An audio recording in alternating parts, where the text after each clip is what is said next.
কাকে কি পরিমাণ গালি খাওয়াচ্ছেন একটু ভেবে দেখেন তো।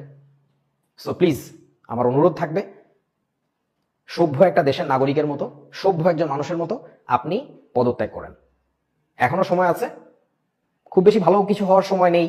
আপনি অলরেডি অনেক রাগিয়ে দিয়েছেন জনতাকে, আমি জানি না কি হবে, বাট পুরো দেশ ও জাতির পক্ষ থেকে অনুরোধ করছি, এই দেশটার একটা রিফরমেশন দরকার, একটা পুনর্জাগরণ হয়েছে, এটাকে আমরা পজিটিভলি কাজে লাগিয়ে একটু দেশটাকে নতুন ভাবে গড়তে চাই।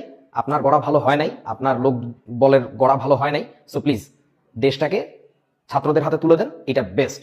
আপনার বাবাকে আর গালি খাওয়ায়েন না, যতটুকু সম্মান আছে এতটুকু নিয়ে বেঁচে থাকেন। আর সবচেয়ে বড় কথা, মানে খুব রাগ লাগছে, খুব কষ্ট লাগছে টিচারদের কথা চিন্তা করে, বা যত মানুষ, যত ছাত্র সমাজ বা সাধারণ নাগরিক পেশার মানুষকে আটক করা হয়েছে, প্লিজ একটু ছেড়ে দেন। মানে এই কাজগুলো করেন না। আগামীকালকে শুক্রবার, কি যে হবে আমি জানি না, খুব ভালো কিছুই হবে, সারা দেশ জেগে উঠছে, দেখতে পারবেন ইনশাল্লাহ। সবাইকে সংগ্রামী শুভেচ্ছা, আল্লাহ হাফেজ।